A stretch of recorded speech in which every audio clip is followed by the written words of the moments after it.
नमस्कार मित्रों, आप सभी का स्वागत है आपके अपने YouTube चैनल अपना इंस्टीट्यूट बाय मिश्रा सर पे।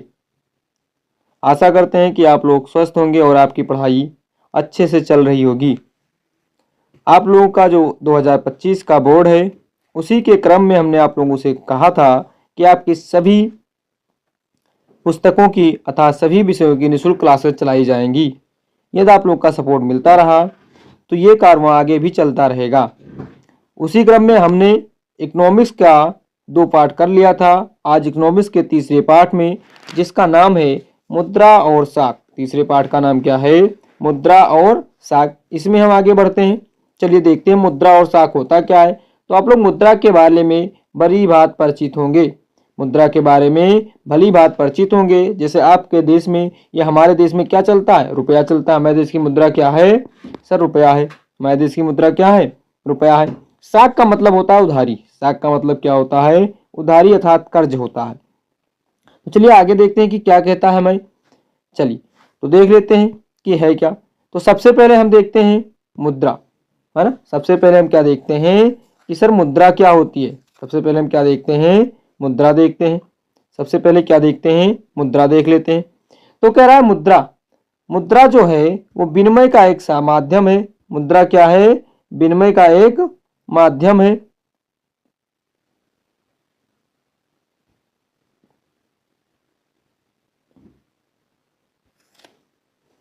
चलिए देखते हैं। तो मुद्रा क्या है? मुद्रा विनिमय का एक माध्यम है अर्थात प्रक्रिया है कि मध्य रूपी जब हम किसी वस्तु का आदान प्रदान करते हैं तो उसके माध्यम के रूप में कार्य करता है। इसे विनिमय का माध्यम भी कहते हैं। रुपया को क्या कहते हैं? मुद्रा को क्या कहते हैं? विनिमय का माध्यम। विनिमय का सीधा सा मतलब होता है कि वस्तुओं की क्या होनी चाहिए? लेन देन। किसकी? वस्तुओं की लेन देन होनी चाहिए। क्या होनी चाहिए? वस्तुओं की लेन देन होनी चाहिए। चलिए अब वस्तुओं की लेन देन से मतलब क्या है? वस्तुओं की लेन देन से मतलब क्या है, इसको भी देख लेते हैं। अब इसके बाद कहता है मुद्रा का उपयोग हमारे देश में या वर्तमान में मुद्रा का उपयोग कैसे होता है। वर्तमान में मुद्रा का उपयोग कैसे होता है, चलिए इसको भी देख लेते हैं। वर्तमान में मुद्रा के उपयोग, चलिए तो कह रहा मुद्रा का उपयोग अनेक प्रकार की लेन देन में किया जाता है।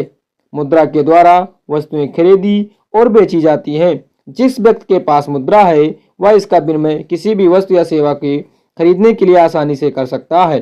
जैसे मान लीजिए यदि आपके पास 10 रुपया है तो आप मार्केट में चले जाएं और आपकी जो इच्छा कहे, मतलब 10 रुपये के मूल्य तक की वस्तुओं की जो इच्छा कहे आप वो वस्तु आसानी से प्राप्त कर सकते हैं। मतलब आपको वस्तु लेने के लिए कोई अन्य वस्तु देने की आवश्यकता नहीं पड़ती है। इसी को कहते हैं मुद्रा का उपयोग।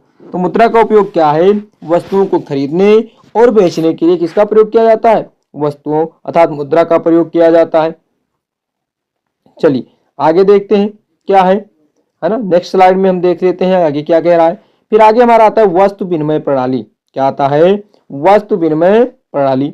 जैसा कि आपको बोर्ड पे विजिबल हो रहा होगा, हम कहाँ देख रहे हैं? वस्तु विनिमय प्रणाली पर देख रहे हैं। कहाँ देख रहे हैं? वस्तु विनिमय प्रणाली। कह रहा वस्तुओं के बदले वस्तुओं का लेन देन वस्तु विनिमय प्रणाली कहलाता है। मतलब आप कोई वस्तु लेते हैं और पुनः उसी के एवज में वस्तु दे देते हैं। जैसे जब आपके गांव में कोई सब्जी वाला आता है या कोई अन्य उपकरण छोटे छोटे वस्तुएं बेचने आता है तो क्या करता है? आपसे चावल ले लेता है, धान ले लेता है, गेहूं ले लेता है, उसके बदले में आपको वस्तुएं ही तो देता है। तो उसको कहते हैं वस्तु विनिमय प्रणाली। क्या कहते हैं? वस्तु विनिमय प्रणाली। अब वस्तु विनिमय प्रणाली का दोष भी था कुछ। जैसे अगर हम सोचें कि हम सभी चीज़ों को वस्तु विनिमय के माध्यम से ही कर लें तो ऐसा संभव नहीं है ना। अगर हम वर्तमान में सोचें कि सर क्यों ना हम पुनः वस्तु विनिमय प्रणाली को ही अपना लें, तो इसकी कुछ खामियां थी। इसीलिए हमें क्या लाना पड़ा था? मुद्रा लाना पड़ा था। इसीलिए हमें क्या लाना पड़ा था? मुद्रा लाना पड़ा था। चलिए तो कह रहा वस्तु विनिमय प्रणाली की सीमाएं क्या थी? आखिर में हम लोग क्यों मुद्रा पर शिफ्ट हुए? हम लोग मुद्रा पर क्यों शिफ्ट हुए? तो कह रहा वस्तु विनिमय प्रणाली की सीमाएं क्या क्या थी? तो सबसे पहली सीमा, वस्तु विनिमय के लिए दोहरे संयोग का शर्त पूरा होना आवश्यक था। सबसे इंपॉर्टेंट बात क्या है? दोहरा संयोग। दोहरे संयोग का मतलब है कि आपको जिस वस्तु की आवश्यकता है, आपको जिस वस्तु की आवश्यकता है, पहले आप उस व्यक्ति को ढूंढिए कि वो आपको वो वस्तु दे सके और साथ ही साथ उसे भी आपके वस्तु की क्या हो, आवश्यकता हो। इसी के कहते हैं दोहरा संयोग। क्या कहते हैं? दोहरा संयोग कहते हैं। ठीक है, हमें आशा करते हैं कि आपने दोहरा संयोग समझ लिया होगा अच्छे से। एक बार पुनः हम समझते हैं कि आखिर में दोहरा संयोग होता क्या है। चलिए पूरा समझ लेते हैं दोहरा संयोग है क्या। जैसे मान लीजिए आपके पास कोई ऐसी वस्तु है, जैसे हम चलो छोटा सा एग्जांपल मान लेते हैं कि आपके पास क्या है, गेहूं पर्याप्त मात्रा में आ गया। अब आपको चाहिए क्या? चावल चाहिए। आपको क्या चाहिए? चावल चाहिए। यदि आपको चावल चाहिए तो आप किसी एक ऐसे व्यक्ति को, किसी बी व्यक्ति को ऐसे तलाश करेंगे जिसके पास क्या हो? चावल हो। क्या हो? चावल हो। और इस चावल के साथ साथ इसको आवश्यकता किसकी हो? आपके गेहूं की हो।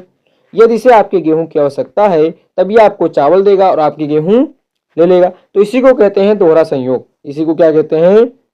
दोहरा संयोग कहते हैं। इसी को क्या कहते हैं? दोहरा संयोग कहते हैं। चलिए देखते हैं फिर। और दूसरा कारण क्या था कि हम लोग मुद्रा पर शिफ्ट हुए, तो कह रहा धन या मूल्य के संचयन में कठिनाई। मतलब आप धन को और मूल्य को एक साथ काफी समय तक इकट्ठा नहीं रख सकते थे। जैसे मान लीजिए हमें क्या है, 2-4 कुंटल चावल बेचना है तो उसको आप एक साथ लेकर के नहीं चल सकते थे। और वस्तुएं क्या थी, इनको ज्यादा समय तक रखा नहीं जा सकता था, कुछ समय बाद ये समाप्त होने लगती थी। फिर आगे कह रहा है कि अविभाज्य वस्तुओं का विनिमय कठिन होता था। मतलब ऐसी वस्तुएं जिनको बांटा ना जा सके, मतलब जिन्हें काट कर छोटा नहीं किया जा सके, मतलब जिसका भाग न किया जा सके, उसे क्या कहते हैं? अभाज्य। मतलब अविभाज्य। अब ऐसी वस्तु जिसे हम बांट कर क्या कर सकें, विनिमय ही नहीं कर सकें, तो उससे भी क्या होती थी, वस्तु विनिमय प्रणाली कठिन हो जाती थी। जैसे हम कहें, मान लीजिए आपके पास 10 किलो चावल है, 10 किलो चावल है और आप चले गए, मान लीजिए आप लोहार के यहाँ गए। किसके यहाँ? आप पहुंच गए लोहार के यहाँ। अब लोहार को आपसे क्या चाहिए? आपको क्या चाहिए? लोहार से कुदाल चाहिए। अब उस कुदाल की कीमत लगभग 12 किलो चावल की है ना। तो अब लोहार क्या करेगा, कुदाल को तो काट सकता नहीं है, वो आपसे क्या कहेगा कि भैया 2 किलो चावल आप और ले आइए, 2 किलो चावल आप और ले आइए और हम आपको यह कुदाल दे देंगे। तो इससे क्या होता था कि जो वस्तुएं विभाजित नहीं की जा सकती थी, जो वस्तुएं विभाजित नहीं की जा सकती थी, उनमें ज्यादा कठिनाई होती थी, उनमें ज्यादा कठिनाई होती थी। चलिए देखते हैं उनमें क्या होती थी, ज्यादा कठिनाई हो जाती थी। फिर आगे हमसे कह रहा है कि वस्तुओं का भविष्य में प्रयोग के लिए संग्रहित करना कठिन हो जाता था। मतलब आप वस्तु को ज्यादा लंबे समय तक नहीं रख सकते थे, क्योंकि वस्तुएं क्या होती हैं, नष्ट हो जाती हैं, धीरे धीरे समय के साथ वो खराब होने लगती हैं। फिर कह रहा है सेवाओं का मूल्य निर्धारण व विनिमय में कठिनाई। मतलब आप चावल और गेहूं का मूल्य कैसे निर्धारित करेंगे, इसकी भी समस्या होती थी। या आपने कोई वस्तु दूसरे से लिया और आपने अपनी वस्तु दिया, तो इन दोनों में जो मूल्य था इसका निर्धारण बहुत कठिन हो जाता था, अर्थात विनिमय में बहुत ज्यादा कठिनाई होती थी। इसलिए हमने क्या किया, मुद्रा का रूप ले लिया। किसका रूप ले लिया? मुद्रा का रूप ले लिया। चलिए अगली स्लाइड में बढ़ते हैं हम लोग। फिर कह रहा आवश्यकताओं का दोहरा संयोग क्या है। जैसा कि हमने क्या बताया था कि आवश्यकता का दोहरा संयोग क्या है, मतलब आपकी वस्तु रखने वाला भी व्यक्ति हो, है ना। जैसे कह रहा है जब एक व्यक्ति किसी चीज को बेचने की इच्छा रखता हो, वही वस्तु दूसरा व्यक्ति खरीदने की इच्छा रखता हो, अर्थात मुद्रा का उपयोग किए बिना, तो उसे आवश्यकताओं का दोहरा संयोग कहा जाता है। मतलब आप कोई वस्तु बेचना चाहते हैं और कोई व्यक्ति वह वस्तु खरीदना चाहता है, और किसके बिना? मुद्रा के बिना। किसके बिना? मुद्रा के बिना। अर्थात उसे मुद्रा के बिना वो क्या हो रहा है, खरीदा और बेचा जा रहा है। तो इसे कहते हैं आवश्यकताओं का दोहरा संयोग कहा जाता है।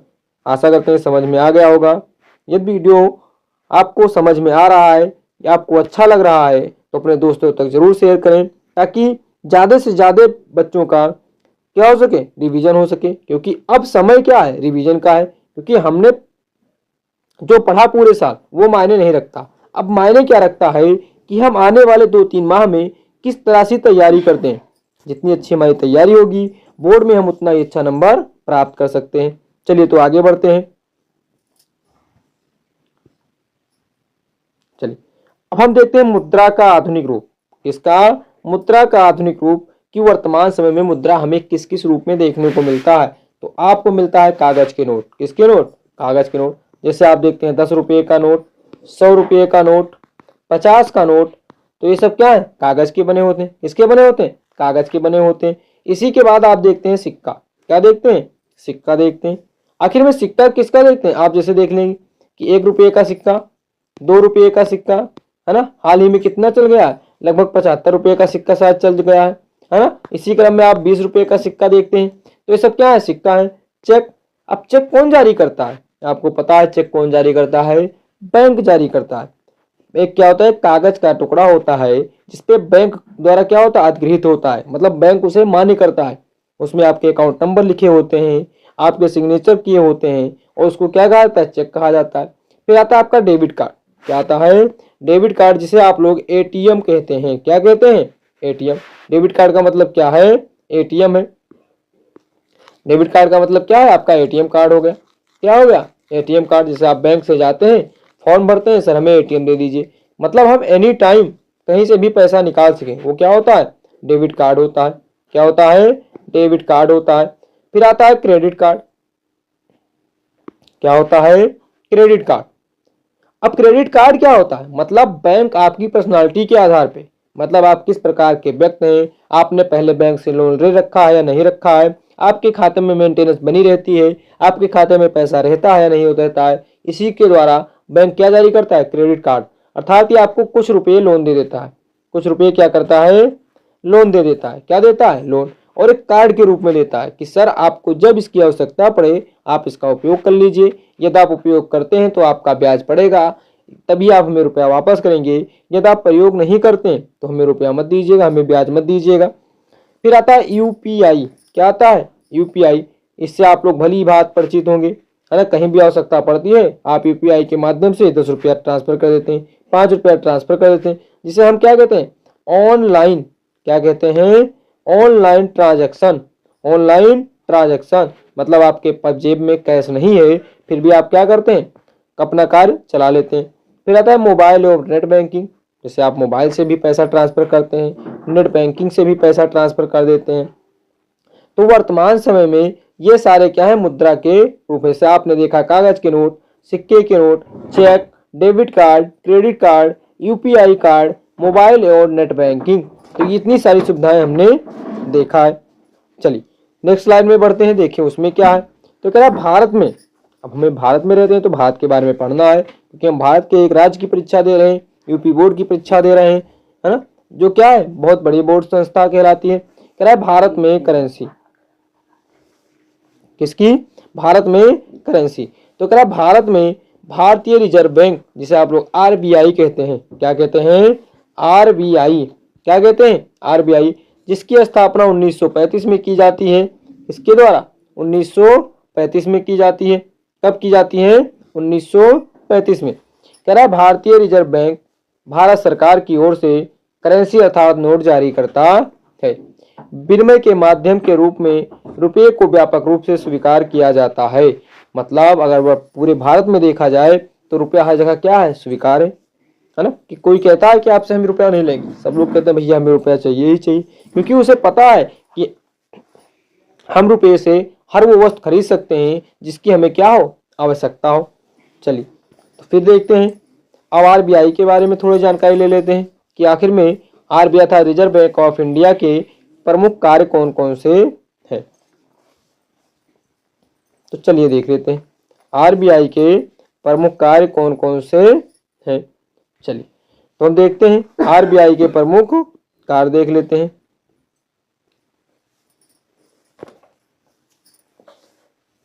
चलिए कह रहा आरबीआई के प्रमुख कार्य, तो सरकार की ओर से मुद्रा जारी करना। आरबीआई क्या करता है, सरकार जो उसे दिशा निर्देश देती है, सरकार उसे क्या देती है, दिशा निर्देश जो देती है उसके अनुसार ये क्या करता है, पैसा जारी करता है, मुद्रा जारी करता है। साथ ही साथ बैंकों व समितियों की कार्यप्रणाली पर नजर रखता है। किसके, बैंकों पर, कि सर बैंक कैसे कार्य करता है, कोई बैंक भ्रष्टाचार तो नहीं कर रहा है, और बैंक से संबंधित समितियों पर क्या करता है, कार्यप्रणाली पर उनकी नजर रखता है कि वे कैसे कार्य करते हैं। फिर आता है ब्याज की दरों एवं ऋण की शर्तों पर निगरानी रखता है। वो साथ ही साथ और क्या करता है कि ब्याज की दरों एवं ऋण की शर्तों पर निगरानी रखता है कि बैंक जो होगा वो ब्याज की दर कितना रखेगा, वो कितना लोन बांटेगा, कितना दूसरे व्यक्ति को कर्जा देगा। चलिए इसी क्रम में हम और आगे बढ़ लेते हैं। कह रहा है और क्या करता है आरबीआई के और क्या कार्य है, तो सबसे पहले देखता है बैंक कितना नगद शेष अपने पास रखेगा। मतलब जैसे मान लीजिए बैंक के पास 100 रुपया आया, कितना आया 100 रुपया आया, तो इस 100 रुपये में से बैंक अपने पास कितना रख सकता है। मान लीजिए बैंक को कह दिया गया कि आप केवल 10 रुपया अपने पास रखेंगे और जो 90 रुपया है उसे आप लोन के रूप में बांट देंगे। लोन के रूप में क्या कर देंगे, बांट देंगे। अर्थात क्या देखता है आरबीआई, ये देखता है कि बैंक के पास कितना शेष धन अर्थात नगद रूप में पड़ा हुआ है। ये सही जानकारी कौन रखता है, आरबीआई रखता है। फिर कह रहा है ऋण किस प्रकार वितरित करना है। अगला कार्य क्या देखता है कि ऋण किस प्रकार वितरित करना है, हमें कर्जा किस प्रकार से देना है, इसकी भी नजर रखता है। जैसे आप वर्तमान में देखें तो भारत सरकार ने कह रखा है कि आपको क्या देना, किसानों को भी कर्जा देना है। किसे देना है, किसानों को भी कर्जा देना। वरना ये बैंक वाले क्या करते थे, बड़े बड़े अमीर लोगों को कर्जा दे देते थे, उद्योगपतियों को कर्जा दे देते थे, छोटे किसान इससे वंचित रह जाते थे। चलिए अब आगे देखते हैं। फिर कह रहा बैंकों में निक्षेप, जिसे आप लोग बैंकों में जमा के नाम से जानते हैं। जिसे आप बैंक में जब पैसा जमा करते हैं तो कुछ बैंक आपको क्या देता है, ब्याज देता है। क्या देता है, बैंक आपको थोड़ा बहुत ब्याज भी देता है। कह रहा मुद्रा को एकत्रित या जमा करने का यह अन्य रूप है। मतलब आप क्या कीजिए, अपने घर में मुद्रा न रख करके बैंकों में जमा कर दीजिए। लोग अपने नाम पर एक बैंक खाता खुलवाते हैं, जैसा कि आप लोगों ने खुलवाया होगा स्कॉलरशिप के लिए, है ना। आप लोगों ने क्या किया होगा, सोचा होगा गवर्नमेंट हमें क्या देगी, थोड़ा बहुत पैसा वापस कर देगी। तो वही कह रहा है कि सरकार क्या करती है, बता जो लोग होते हैं वो क्या करते हैं, सरकारी बैंक खातों में या प्राइवेट बैंक खातों में अपना खाता ओपन करवा लेते हैं और उसमें कुछ पैसा जमा कर देते हैं। मतलब अपना जो पैसा होता है वो क्या करते हैं, जमा कर देते हैं। बैंक जमा राशि स्वीकार करता है। बैंक क्या करता है, इस जमा राशि को स्वीकार कर लेता है ना। आप जो पैसा देते हैं वो क्या करता है, जमा कर लेता है और इस पर आपको ब्याज भी देता है। जिसे देखेंगे ये तो आपकी 9th की स्कॉलरशिप आई हो, 9th की स्कॉलरशिप आई हो, है ना। तो उसमें आपने कुछ समय बाद पैसा निकाला हो, तो मान लीजिए स्कॉलरशिप आपकी आई थी 2700 रुपये। कितना आया था, 2700 रुपये। लेकिन आपने कुछ समय बाद जा करके देखा तो ये 2700 कुछ रुपये हो गए। मान लीजिए 2716 हो गए, 2730 हो गई। तो सरकार बैंक ने आपको क्या दिया, थोड़ा ब्याज दिया। क्या दिया, बैंक ने थोड़ा आपको ब्याज दे दिया। क्या दे दिया, बैंक ने थोड़ा आपको ब्याज दे दिया। चलिए अगला कार्य क्या है, चलिए हम क्या देखते हैं, निक्षेप में और क्या होता है अर्थात जमा में और क्या होता है। तो कह रहा है बैंक में जमा किए गए धन को जमाकर्ता अपनी आवश्यकता अनुसार निकाल सकता है। यदि मान लीजिए आपने कोई बैंक है, यहाँ पर आपने मान लीजिए 100 रुपया जमा किया। अब आपको जब आवश्यकता होगी, जब आप क्या कीजिए, थोड़ा थोड़ा पैसा निकाल लीजिए, या आप चाहें तो अपना पूरा पैसा भी निकाल सकते हैं। आप चाहें तो क्या कर सकते हैं, पूरा पैसा भी अपना निकाल सकते हैं। तो आशा करते हैं कि आपको ये सारी चीजें समझ में आ रही होंगी, अच्छी तरह से समझ में आ रही होंगी, है ना। थोड़ा और स्लाइड बचा हुआ है, चलिए हम देख लेते हैं उसको भी। चलिए अगला कह रहा है मांग जमा। आखिर में मांग जमा क्या होती है, बैंक में कई प्रकार के जमा होते हैं, तो मांग जमा क्या होता है। कह रहा है बैंक खातों में जमा धन को मांग के जरिए निकाला जा सकता है, इसीलिए इसे मांग जमा भी कहते हैं। जैसे मान लीजिए आपने बैंक में धन जमा किया और आपने जब चाहा जब बैंक से क्या किया, वो पैसा आपने मांग लिया, इसको क्या कहते हैं, मांग जमा कहते हैं। अब आजकल के दौर में लोग बैंक जाना भी नहीं चाहते या उनके पास समय भी नहीं है, क्योंकि वो जितना देर बैंक में लाइन लगाएंगे उतने में उनकी क्या होगी, आमदनी हो जाएगी। तो अब क्या हुआ, बैंकों ने चेक सुविधा उत्पन्न कर दी है। उन्होंने क्या कहा कि चेक सुविधा उत्पन्न कर दिया गया है। कौन सी सुविधा, चेक सुविधा। अब चेक सुविधा क्या है, चेक एक ऐसा कागज है जो बैंक को किसी व्यक्ति के खाते से चेक पर लिखे नाम के किसी दूसरे व्यक्ति को एक विशेष रकम का भुगतान करने का आदेश देता है। जैसे मान लीजिए आप कोई बच्चा है, इसमें मान लेते कोई बच्चा जिसका नाम है अभिषेक, चलिए हम अभिषेक मान लेते हैं, है ना। अब अभिषेक के नाम पर बैंक ने क्या दे दिया, चेक दे दिया। अब अभिषेक चाहता है कि हम ये पैसा, हमें किसी को पैसा देना, चलिए मान लेते हैं कि वो क्या करता है कि विनोद को हमें पैसा देना है। अब वो पैसा विनोद को कैसे देगा, या तो कैश निकाल के लाए दे दे या मोबाइल से ट्रांसफर कर दे। अब अभी अभिषेक के पास क्या है, मोबाइल में मतलब इंटरनेट बैंकिंग उसके पास नहीं है, बैंक को जाने में समर्थ नहीं है क्योंकि उसके पास उतना समय नहीं है। तो क्या करेगा, बैंक से दिया गया चेक लेगा उसमें विनोद का नाम भर देगा। क्या कर देगा? विनोद का नाम भर देगा और विनोद को एक चेक दे देगा कि भैया ले जा करके आप बैंक में इसको दे दीजिए। बैंक आपको क्या करेगा? पैसा दे देगा। तो आशा करते हैं इतनी चीजें समझ में आई होंगी, है ना। ये समझ में आ रही है तो वीडियो को लाइक जरूर करें और दूसरे बच्चों तक शेयर करना ना भूलें, जिससे ये सभी लोगों तक या सभी बच्चों तक पहुंच सके और हम आगे से प्रत्येक विषय की आपको सुविधाएं उपलब्ध करा सके। चलिए अब क्या है चेक और देख लेते हैं। चेक का आशय क्या है? कह रहा है यह नकदी के प्रयोग के भुगतानों को हल करता है। मतलब यदि आपके पास नगद नहीं है, यदि आपके पास कैश नहीं है, तब भी आप क्या कर सकते हैं? भुगतान कर सकते हैं। जैसे आपके पास, हमने क्या बताया, अभिषेक के पास कैश नहीं था, उसने क्या किया? एक चेक लिया, उस पर विनोद का नाम लिखा और विनोद को दे दिया। अब विनोद ने क्या किया? उस चेक के माध्यम से अपना पैसा ले लिया। चलिए आगे देखते हैं। अब कह रहा है बैंकों की ऋण संबंधी क्रियाएं, कि आखिर में बैंक ऋण कैसे देता है या बैंक जमा कैसे करता है। तो जमा हमने पढ़ लिया, अब ऋण देते हैं। कह रहा बैंक लोगों की जमा राशि स्वीकार करता है और इस प्रकार बैंक जमा के रूप में बड़ी राशि एकत्रित कर लेता है। जैसे कोई भी बैंक है तो उसमें केवल एक कस्टमर तो होता नहीं है, उसके पास बहुत सारे ग्राहक होते हैं। कौन से ग्राहक? बैंक के ग्राहक, है ना। मतलब जो लोग अपना रुपया बैंक में लगाए रहते हैं। तो कह रहा है बैंक क्या करता है? उसी को लोन के रूप में बांट देता है। जैसे कह रहा है भारत में बैंक जमा का केवल 15% हिस्सा नगद के रूप में अपने पास रखते हैं। मतलब यदि उनके पास 100 रुपया आया है किसी बैंक के पास, तो क्या करेगा? केवल 15 रुपया अपने पास रखेगा, बाकी क्या होगा? किसी न किसी रूप में वो कर्जा दे देगा। जैसे कह रहा ऐसा प्रावधान जमाकर्ताओं द्वारा किसी एक दिन में धन निकालने की संभावना को देखते हुए किया गया है। जैसे मान लीजिए बैंक के पास 100 कस्टमर है। मान लीजिए बैंक के पास कितने कस्टमर हैं? 100 कस्टमर है ना। बैंक के पास हमने क्या बताया कि 100 कस्टमर है ना। अब क्या किया? 100 लोगों ने 100 रुपया अपना जमा किया हुआ, तो ये कितना हो गया? 10,000 हो गया। कितना हो गया? 10,000। अब कोई एक व्यक्ति, है ना, कोई एक खाता धारक क्या करता है? बैंक में पहुंच जाता है और कहता है कि हमारे 100 रुपये हमें इसी वक्त दे दीजिए। यदि मान लीजिए बैंक 100 के 100 रुपये, सभी के 100 रुपये क्या करता? लोन बांट देता, तो क्या उसके पास कुछ रहता? बिल्कुल नहीं रहता। अब वो गया तो बैंक ने क्या किया हुआ था? 15% अपने पास रखा हुआ था। अर्थात जब 100 लोग थे तो उसके पास 1500 रुपये क्या था? लगभग कैश में पड़ा हुआ था। अब वो क्या करेगा कि भैया लीजिए अपना 100 रुपया और अपना पैसा लेकर के चले जाइए। मतलब उसे आशा नहीं होती कि कोई व्यक्ति का पैसा मांगने उसके पास चला आए और पूरा पैसा निकाल ले। चलिए आगे देखते हैं। थोड़ा सा ज्यादा लंबा वीडियो नहीं रखेंगे हम लोग, छोटे छोटे वीडियो में, छोटे छोटे पार्ट में इसको हम समझते रहेंगे। चलिए फिर कह रहा बैंक उधारकर्ताओं को अग्रिम ऋण देता है और इस पर उच्च ब्याज लेता है। मतलब क्या करता है? बैंक क्या करता है? उधारकर्ताओं को अग्रिम ऋण देता है। मतलब क्या देता है? ब्याज, उधार देता है, कर्जा, और इस पर ज्यादा ब्याज लेता है और उसको क्या होता है? फायदा होता है।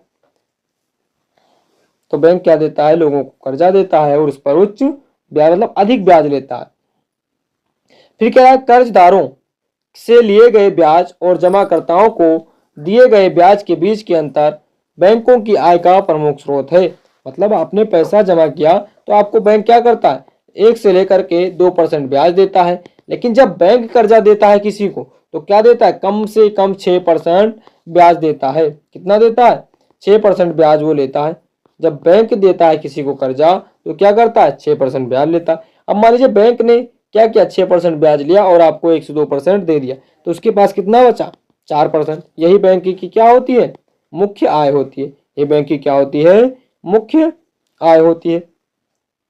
तो चलिए आज हम अपना क्लास यहीं तक सीमित रखते हैं, फिर अगले क्लास में मिलते हैं।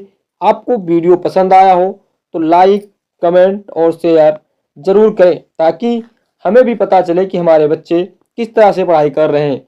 और यदि आपको इस जो हम पीडीएफ पढ़ा रहे हैं या पीपीटी हमारी जो इसको पीडीएफ फाउंड में आप प्राप्त करना चाहते हैं तो कमेंट में जरूर बताएं कि सर हमें पीडीएफ चाहिए। और देखने के लिए आप सभी का बहुत बहुत धन्यवाद। यदि वीडियो अच्छा लगे तो लाइक करें, सब्सक्राइब करें और चैनल को ज़्यादा से ज़्यादा लोगों तक पहुँचाएं। धन्यवाद। मिलते हैं फिर अगले वीडियो में।